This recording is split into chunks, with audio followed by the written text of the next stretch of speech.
let's go over, we'll take you to the Stained Glass Society. And they'll say, well, gee, this is very much like a Christian church. We'll say, isn't it interesting? Yes. We'll take him to the Hymn Singing Society, no stained glass. We'll take him to a place that looks very much like a classroom. And we'll say, no, look, this is the way we've done it, because we don't think these things are too important. How do you want to do it? Well, they'll say, we want a mosque society. We want a society where we have a tower. And 3 times a day, we want to have a reader. And he gets up in the tower and he calls the faithful. And when we come in, we want to take our shoes off, because it seems unseemly to study things sacred with your shoes on. And we want to sit down and we want to be read to. And we don't want any pictures in there, because we're not used to pictures in our places of worship. And we will say to these Mohammedans, fine, you set up the mosque, your anxious society, and follow along in accordance with your tradition. And there may be another contemplative society. Maybe they'll say, we want our custodian of our temple to wear yellow robes. And we don't want much noise in there, because we want to come in and read the book quietly and pray. We'll say, fine, why don't you set up the Buddhist, your anxious society? You talk about the differences. We haven't begun to see the differences that will be attracted to this book. And if we can build wisely, we will build something which is so flexible, so tolerant, so broad, that it will accommodate all of the boss's kids with their different outlooks, their different customs, their different ways of doing things. I'm not thinking about just small differences in a little group like this. I'm trying to think ahead to the whole darn planet, because this book is for the planet. And I know Los Angeles, it covers most of the world, but there are a few regions outside of the city limits still. There's New York, you know. Yeah. We're going to annex that next week. I also thought the forum was conducted like a Christian Science church, as much as any church I can think of, because 2 readers get up. We're trained to read. In the Christian Science church, you go in, it's very quiet and sit down. That's the way we used to do it at your house. I know. We'd all sit down quietly, and readers who were trained to read, probably the better readers, would read to us. The forum grew up and followed a tradition. My dad set the tradition, and I perpetuated it for 20 years. It's as much like a Christian Science service as I can think of. But we had a ritual. I used to make the most of it. We had a chime gizmo. You know, you could play bugle calls on it. And I used to play different Marine Corps bugle calls to call the faithful after the intermission for the 2nd hour. I used to play Liberty Call and Chow Bumps and Payday and Sick Call and Call to Arms and all that sort of thing. And I told them very solemnly that if this wasn't played just right, nothing in the 2nd hour would count, and the whole thing was for naught, because it says in the Blue Book here that if you deviate by a hair's turning from the ritual, the spirits will not be propitiated. So we had a ritual back there. We always rang the gong between the 1st and 2nd halves. There was something of just plain efficiency in that. It was like a bell for school. You develop rituals. Jesus tried to completely de-ritualize the prayer life of his brothers and sisters. And out of it, we got one of the most beautiful rituals that's ever evolved, the Lord's Prayer, which we all like. Now at that point, I go for a little ritual. That's something we can say together, if we want to say something together. You know, when the 2 movements of the Jesus Brotherhood merged, John's movement and Jesus' movement, they had quite a hassle. At the beginning of the 2nd week of this month, Abner had assembled all of his associates at the Gilboa camp and was prepared to go into council with the apostles of Jesus. For 3 weeks, these 24 men were in session 3 times a day, and for 6 days each week. The first, I want to, a tape of that session would be fascinating. Page 1624. The first week, Jesus mingled with them between their forenoon, afternoon, and evening sessions. They wanted the Master to meet with them and preside over their joint deliberations, but he steadfastly refused to participate in their discussions, though he did consent to speak to them on 3 occasions. These talks by Jesus to the 24 were on sympathy, cooperation, and tolerance. And if he were here today, he wouldn't participate in any of our discussions about how to run a group. Because just think what a terrible thing it would be if he approved somebody's plan. Forevermore, we'd be afraid ever to deviate from that plan. And there is no right plan. There is no one right way of doing this, I believe. There are many ways that will appeal to many people. Sympathy, cooperation, and tolerance. And that's what y'all need getting started, is sympathy, cooperation, and tolerance. That's one reason the executive committee hesitates so much to sanction certain pamphlets and not others. Mm-hmm. They'll That's a be good regarded point. too seriously. Yeah, that's a good point. They'll be taken too much as tradition, Yeah, this came from Rome. and they don't want This came from Rome. trying to avoid that. And of course, the very lack of it makes society feel awfully neglected. Sure. Well, the executive committee is trying to do what Jesus did and teaching his brothers and sisters to pray. But that's the reason. It'll they probably have wind up doing helpful something. information. There's another reason too, Ruth, and that is it's awful hard work to do stuff like that. Yeah. And the brotherhood is made up of human beings. Very heterogeneous. That's right. That's right. I've had Individual. an evolution in my own thinking. I had 3 years sitting right in the middle of the brotherhood at Chicago. I've had about 2 years of getting awfully well acquainted with some societies and things outside. And it's helped me get 2 viewpoints. In other words, I've acquired a society's viewpoint, and I still have what I learned when I was president of the Brotherhood. And I know how puzzled they can be in Chicago. Distance lends enchantment, and the distance of Chicago adds to the stature of all the people in Chicago. But you know, they're folks just like we are here in Los Angeles. Very short. Sympathy, cooperation, and tolerance. Wasn't he wise? He went sit with them. For a week he lubricated things between the sessions. And then he went away. Let's see what happened. Andrew and Abner alternated in presiding over these joint meetings of the 2 apostolic groups. These men had many difficulties to discuss and numerous problems to solve. Again and again would they take their troubles to Jesus, only to hear him say, "I am concerned only with your personal and purely religious problems. I am the representative of the Father to the individual, not to the group. If you are in personal difficulty in your relations with God, come to me, and I will hear you and counsel you in the solution of your problem. But when you enter upon the coordination of divergent human interpretations of religious questions, and upon the socializing of religion, you are destined to solve all such problems by your own decisions. Albeit, I am ever sympathetic and always interested. And when you arrive at your conclusions touching these matters of non-spiritual import, provided you are all agreed, then I pledge in advance my full approval and hearty cooperation. And now, in order to leave you unhampered in your deliberations, I am leaving you for 2 weeks. Be not anxious about me, for I will return to you. I will be about my Father's business, for we have other realms besides this one." Jesus refused to have anything to do with this meeting, but he called the meeting. Jesus knew that these 2 groups had to get together. He brought them together. He was not vitally concerned with what they decided. He hoped they'd be unanimous.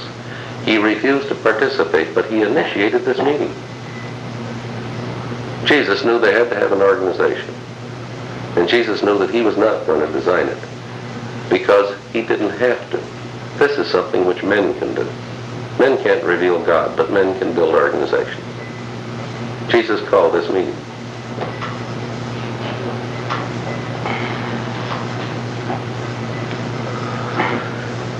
They got their emblem in at least, with baptism. Yes, Baptizing. that was the price. Adoption of prayer. That was the price which was paid.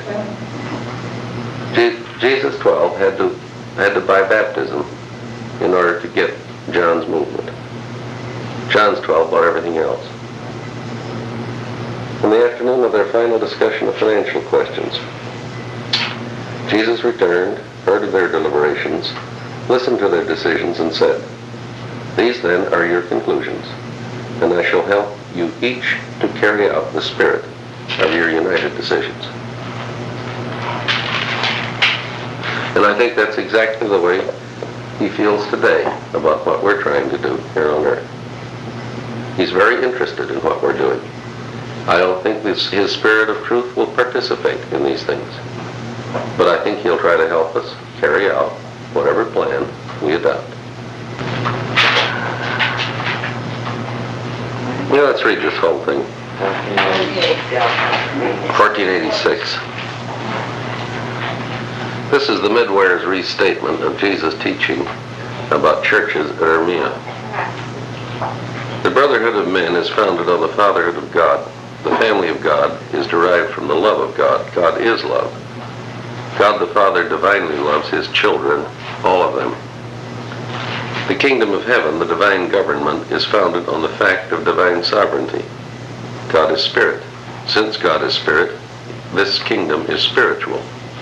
The kingdom of heaven is neither material nor merely intellectual. It is a spiritual relationship between God and man. If different religions recognize the spirit sovereignty of God the Father, then will all such religions remain at peace. Only when one religion assumes that it is in some way superior to all others, and that it possesses exclusive authority over other religions, will such a religion presume to be intolerant of other religions or dare to persecute other religious believers.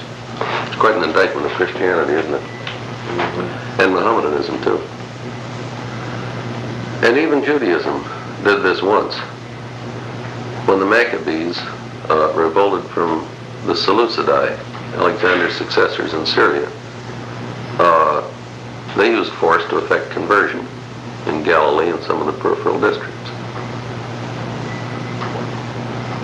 Religious peace, brotherhood, can never exist unless all religions are willing to completely divest themselves of all ecclesiastical authority and fully surrender all concept of spiritual sovereignty.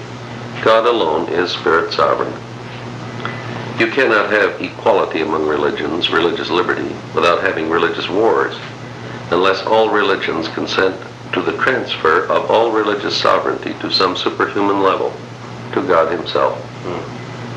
The kingdom of heaven in the hearts of men will create religious unity, not necessarily uniformity, because any and all religious groups composed of such religious believers will be free from all notions of ecclesiastical authority, religious sovereignty. God is spirit, and God gives a fragment of his spirit self to dwell in the heart of man. Spiritually, all men are equal. The kingdom of heaven is free from castes, classes, social levels, and economic groups.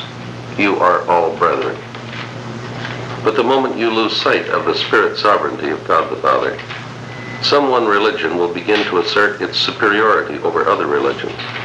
And then, instead of peace on earth and goodwill among men, there will start dissensions, recriminations, even religious wars, at least wars among religionists.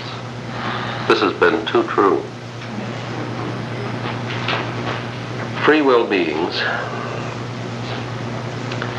who regard themselves as equals, unless they mutually acknowledge themselves as subject to some super sovereignty, some authority over and above themselves, sooner or later are tempted to try out their ability to gain power and authority over other persons and groups. The concept of equality never brings peace, except in the mutual recognition of some over-controlling influence of super-sovereignty. The Urmia religionists lived together in comparative peace and tranquility because they had fully surrendered all their notions of religious sovereignty. Spiritually, they all believed in a sovereign God. Socially, full and unchallengeable authority rested in their presiding head, Simboitin. They well knew what would happen to any teacher who assumed to lord it over his fellow teachers.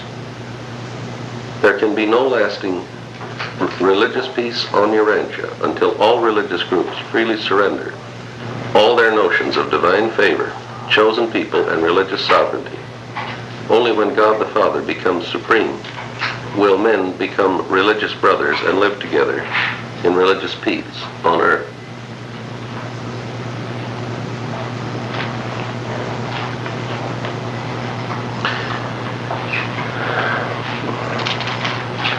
Let's consider what happened at Urmia.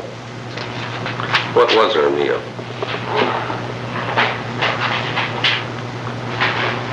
On the way to the Caspian Sea, Jesus had stopped several days for rest and recuperation at the old Persian city of Urmia on the western shores of Lake Urmia, which is the other big lake in Asia Minor, besides Lake Van. On the largest group of islands, situated a short distance offshore near Urmia, was located a large building, Electra Theater, dedicated to the spirit of religion. This structure was really a temple of the philosophy of religions. I think we can be pretty sure which island it was on, too, because I looked this up in Britannica. And among the islands in Lake Urmia, there's only one that has fresh water on it. So I'm pretty sure, unless the water table has changed, this would have been the island. Has anyone been there since the book was published? No. Does it give a name for that island? No. This temple of religion had been built by a wealthy merchant citizen of Urmia and his 3 sons. This man was Simboitan, and he numbered among his ancestors many diverse peoples. The lectures and discussions in this school of religion began at 10 o'clock every morning in the week. The afternoon session started at 3 o'clock, and the evening debates opened at 8 o'clock. Simboitan, or one of his 3 sons, always presided at these sessions of teaching, discussion, and debate. The founder of this unique school of religions lived and died without ever revealing his personal religious beliefs. On several occasions, Jesus participated in these discussions, and before he left Urmia, Simboitan arranged with Jesus to sojourn with them for 2 weeks on his return trip and give 24 lectures on the brotherhood of men, and to conduct 12 evening sessions of questions, discussions, and debates on his lectures in particular, and on the brotherhood of men in general. In accordance with this arrangement, Jesus stopped off on the return trip and delivered these lectures. This was the most systematic and formal of all the Master's teaching on Urantia. Never before or after did he say so much on one subject as was contained in these lectures and discussions on the brotherhood of men. In reality, these lectures were on the kingdom of God and the kingdoms of men. More than 30 religions and religious cults were represented on the faculty of this temple of religious philosophy. These teachers were chosen, supported, and fully accredited by their respective religious groups. At this time, there were about 25 teachers on the faculty, and they lived in cottages, each accommodating about a dozen persons. Every new moon, these groups were changed by the casting of lots. This is kind of like univitation too, isn't it? Intolerance, a contentious spirit, or any other disposition to interfere with the smooth running of the community would bring about the prompt and summary dismissal of the offending teacher. He would be unceremoniously dismissed, and his alternate in waiting would be immediately installed in his place. They had a waiting list, they had standbys here. By whom? They must have had a board or something. Just a minute, we'll come to Oh, I'm that. sorry. This impinges on our whole discussion of the brotherhood. These teachers of the various religions made a great effort to show how similar their religions were in regard to the fundamental things of this life and the next. There was but one doctrine which had to be accepted in order to gain a seat on this faculty. Every teacher must represent a religion which recognized God, some sort of supreme deity. So we know that much about Simboitan's belief. There were 5 independent teachers on the faculty who did not represent any organized religion, and it was as such an independent teacher that Jesus appeared before them.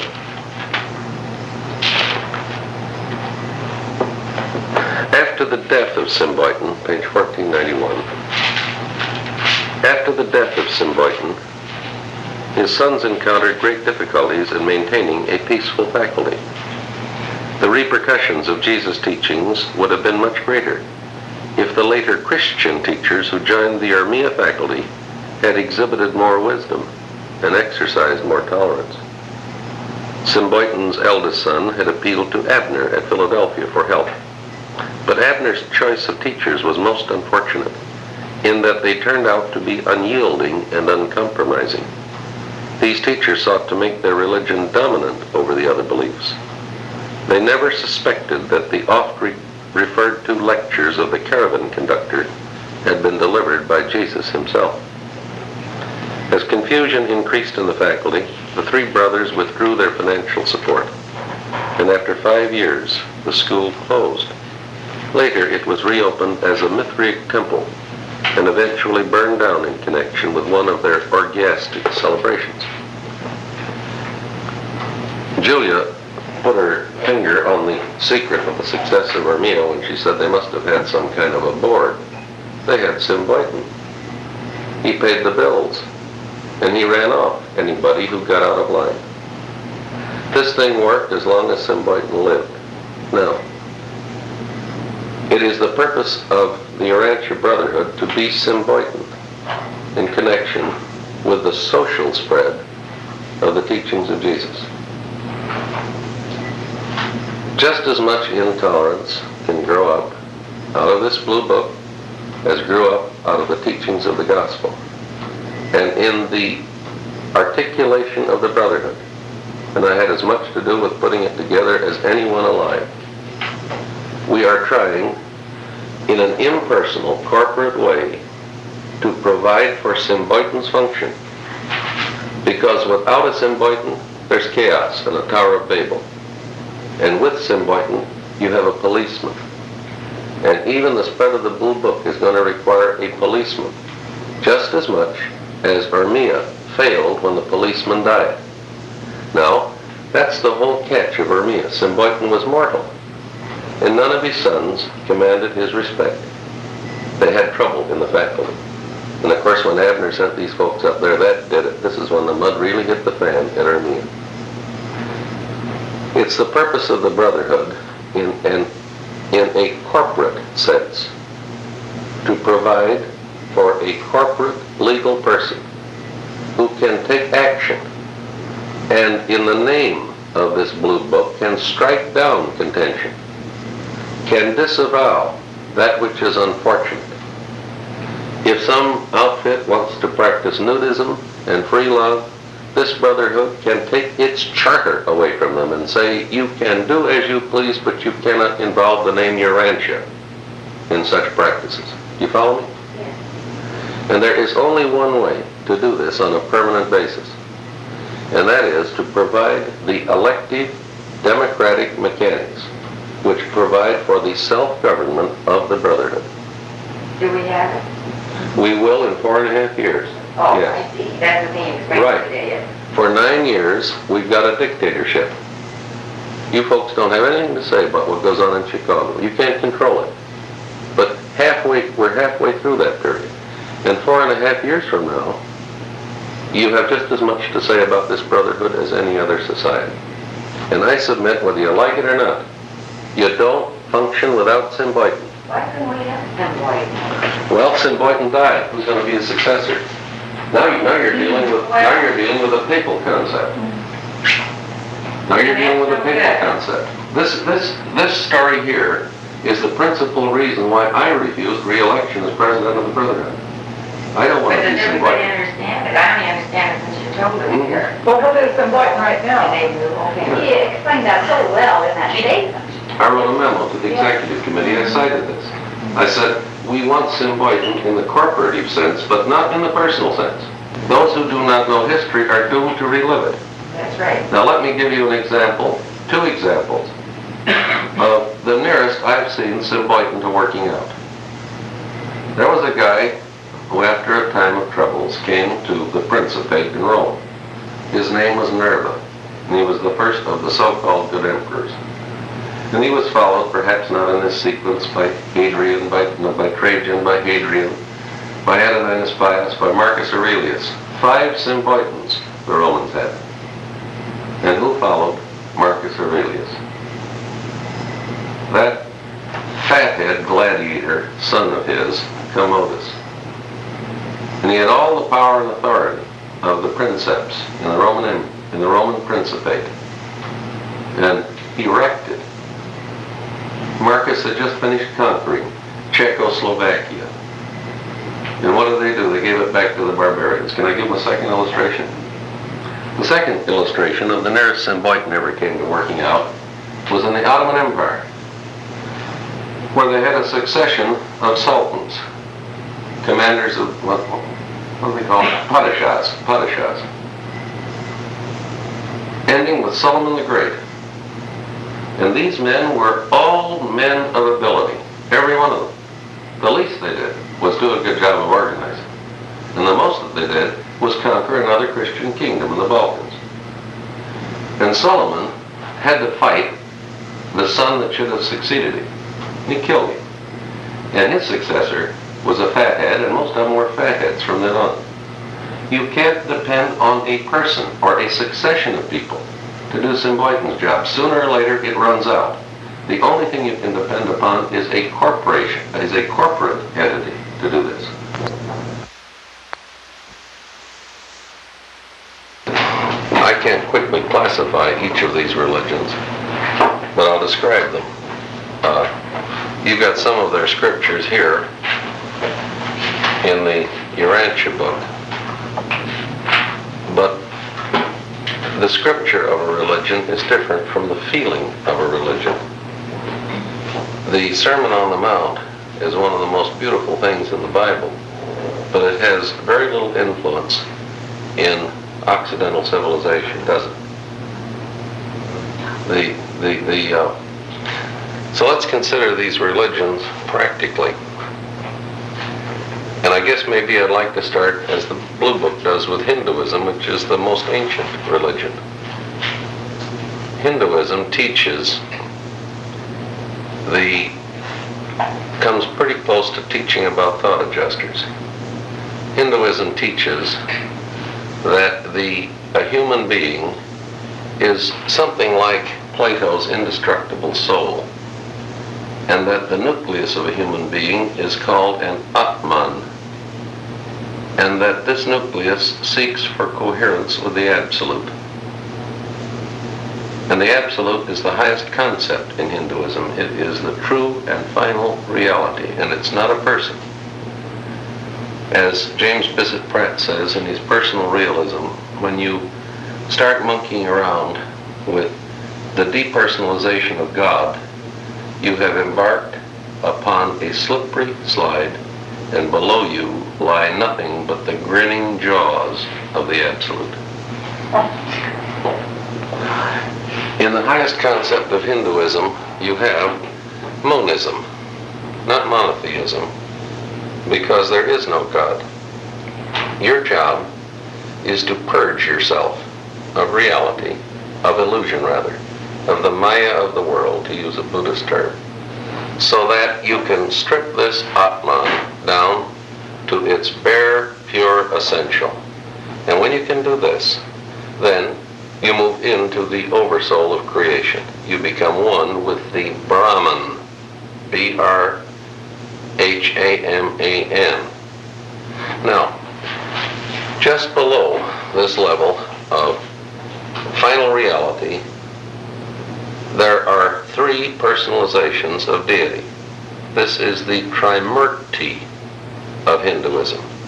And here you have a Brahma, A ending, not A-N ending. And Brahma is a personalization of the Brahman. He is the highest illusion, because only the Brahman has real reality. Brahma doesn't mean very much in India, even though he is the chief of the Trimurti. I think there's only one temple to Brahma in all India. The other 2 members of the Trimurti are Shiva and Vishnu. Shiva the destroyer, Vishnu the preserver. And most of Hindu Hinduism revolves around, in the middle levels, this is not the philosophic levels, revolves around the worship of Vishnu or Shiva in one form or another. From here on down, Hinduism can get to be a pretty low-life, beatnik proposition. You can quickly descend into all kinds of queer rites, abominations, and odd practices. Fertility worship, phallic worship, all the things that have happened at one time or another. Hinduism is the hardest religion to put your finger on. You can prove anything with Hinduism, just like you can just about prove anything in the Bible. If you just look long enough, you'll find a quotation to support whatever act you want to rationalize. Hinduism has a principle in it called karma. And the karma principle is in these papers. The karma principle is expressed in these papers when they say that when you wake up on the first mansion world, you have all of your unfinished business to pick up right there. In Hinduism, the karma principle says that when you die as an imperfect being. Therefore, there are lots of unresolved tensions in your soul. And these tensions have to be resolved. And the only way you can resolve them is to be reborn. And this is the basis for the theory of the transmigration of souls, reincarnation. And so you come back into this world in that form and condition best suited for the working out of this karma, the resolution of these principles. If you have been a real louse in your previous life, you may be reincarnated as a dung beetle. This may be grandfather out there in the road. If you have been a real good guy, maybe a saint, a hermit, a holy man, you may be reincarnated as a Raja, a real lucky guy. So you get a queer ethic in Hinduism. As you look at suffering, you say, well, gee, you brought it upon yourself. You're in a bad way. You deserve this. This has a parallel in the Old Testament, in the book of Job, which Jesus discussed with one of the 12 as an example of bad theology. You remember, no matter what happened to Job, Zophar and Eliphaz and Bildad just said, well, you've got it coming. You see, in Job, the fallacy is the belief in the omniscience of God, that God is personally responsible for everything that happens. In Hinduism, the fallacy is the belief that you are responsible by your deliberate good or bad acts in a previous existence for everything that happens to you in this existence. This is why the caste system works in India. If you were born into a high caste, you have it coming. If you're born as an outcast, you have that coming. You are getting everything you deserve. The Hindu believes in a universe of justice, but his fallacy is that you have built up a cause for good treatment or bad treatment in life because of a hypothetical pre-existence. This makes it pretty hard to raise money for charity in India, because if you are good to people who are in trouble, maybe you're working against the will or the purpose of the Brahmin. You're thwarting justice. Hinduism does have the concept of avatars. Vishnu incarnates, and a broad-minded Hindu would blandly accept Christ as an incarnation of Vishnu. He'd say, that's perfectly right, we understand this. Hinduism will adopt anything. Hinduism won't fight with a religion, it absorbs it. The early Vedic scriptures present a pantheon of gods headed up by Dyaus Pitar, the sky god. And this Dyaus is the same root word as the word Zeus and the word deity. If you will think back, this goes back to Turkestan and to the Andites and to the spread of the Andites westward into Greece and eastward into India and southward into Persia. All of these religions have affinities. In Persia, as in India, you receive the spirit of divinity by drinking soma, and soma was undoubtedly an intoxicating drink.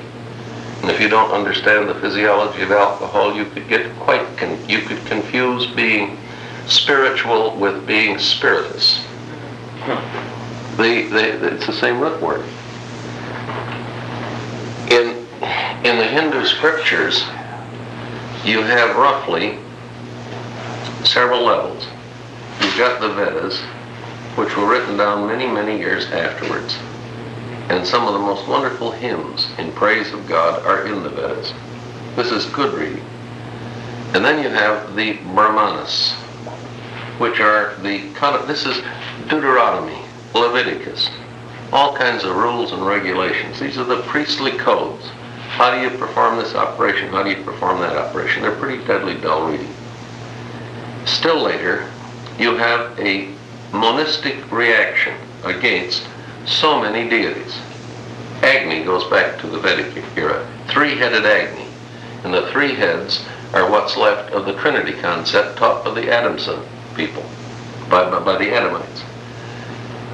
This later appearing monistic reaction produced some of the most intriguing philosophic writings that have ever been reduced. Schopenhauer referred to them as the comfort of his soul. They are the Upanishads. And Hume has published a book, a translation, the 13 Principal Upanishads. And I think if this society had a library, I would recommend you buy it for your library. Upanishads.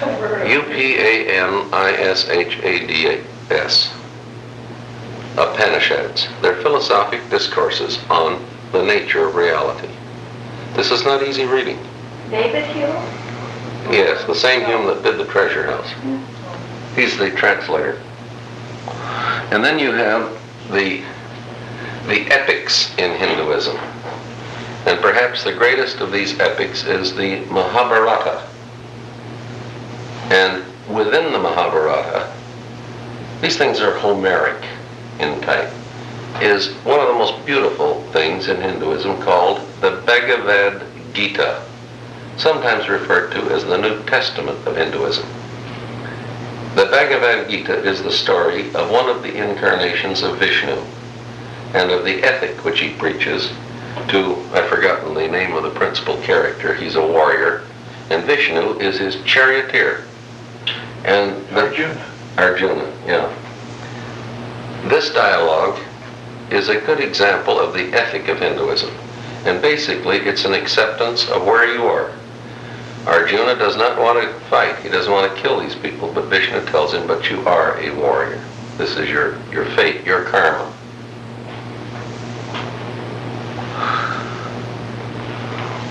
It's one of the most intriguing religions because you can find everything from soup to nuts in Hinduism. I read stuff in Hinduism that I just get excited about, and I've read about practices that are revolting. Yes. Do they ever stop finding and go to find heaven? What's that? Do they ever stop and go to a good heaven in case they've been good all the way through? Or... There are heavens in Hinduism, but they're temporary places. In other words, let's say that in this life, you really were good. And they check you out, and you haven't got it made yet. You can't vanish into the Brahman. But you're too good even to come back as a Raja. You might have your next incarnation in some Hindu heaven. But this, too, is illusory. Just as illusory as is the world. Your final goal is to find unity with the Brahman as a drop of water joins the ocean. The Hindu teaching of heaven is exactly the same as the Urantian teaching of annihilation. The personality finds union with the Supreme and is not. The Atman finds union with the Brahman and is not. How does that attract for them? You don't suffer. This is final peace. You believe this. Oh, you don't suffer. There you are. In Hinduism, God is everywhere. There is no place where God is not, or the Absolute is everywhere. And a good example is a story they tell about a little Hindu boy who's talking to his teacher. And he says, but teacher, If Brahman is in me, and if Brahman is everywhere, then why did Brahman the elephant almost run Brahman the me down the other day? And the teacher, by a slippery device, said, "Ah yes, it's true.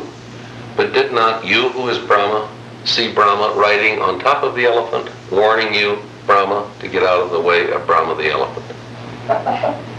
There was a mahout on top of the elephant.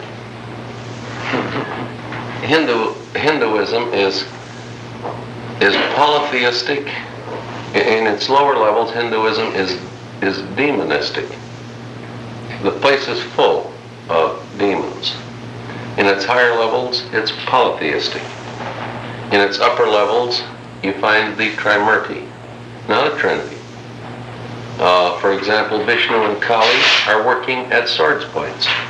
Vishnu and Shiva. If Shiva is the destroyer and Vishnu is the preserver, this is not cooperation. At its highest levels, Hinduism is monistic, but not monotheistic. And it's all of these things at the same time. Christianity is hopelessly compromised with the non-white man's resentment of the fact that the white man has dominated this world for the last 100 years. The white men had the military armament, and they used it. Most people do that.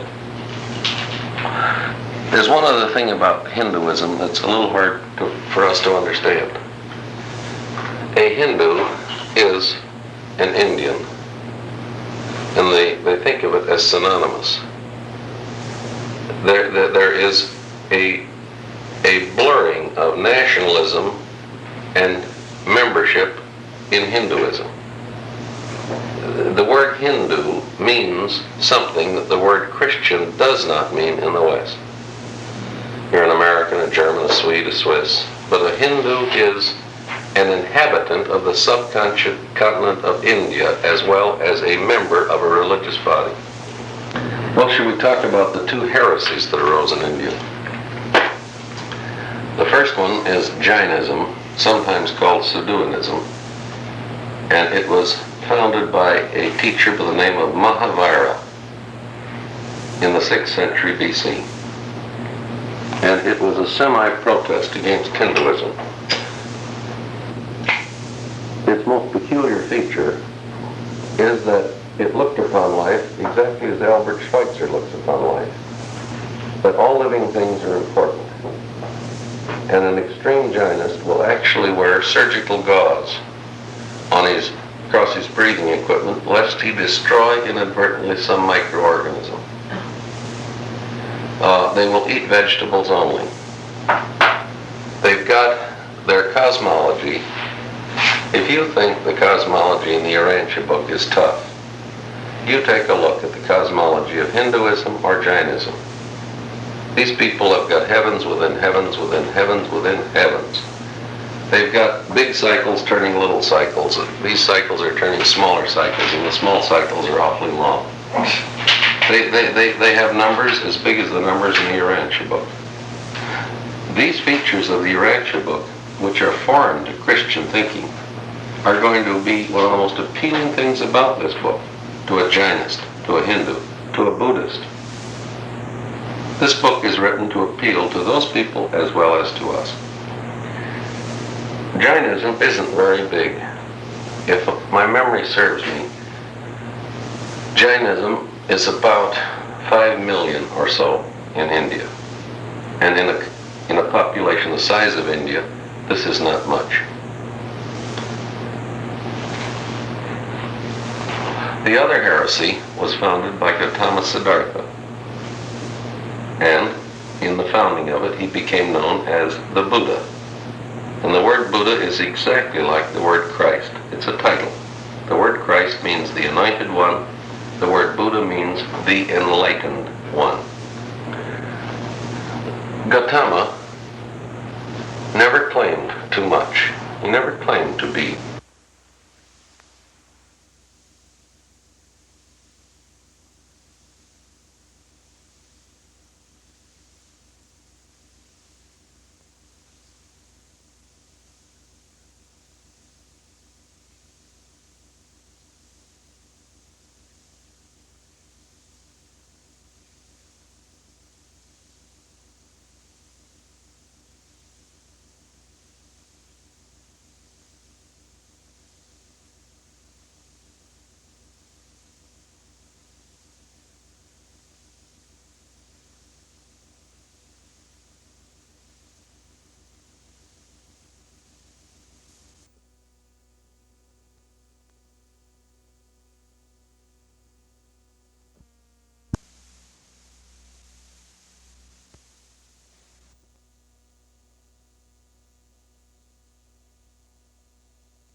we take inventory for the first time in these papers of the 7 absolutes of infinity.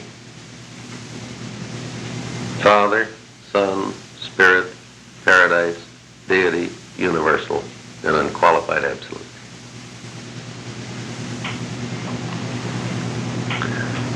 The first source and center is original reality. The next 3 are actual reality. The last 3 are potential reality.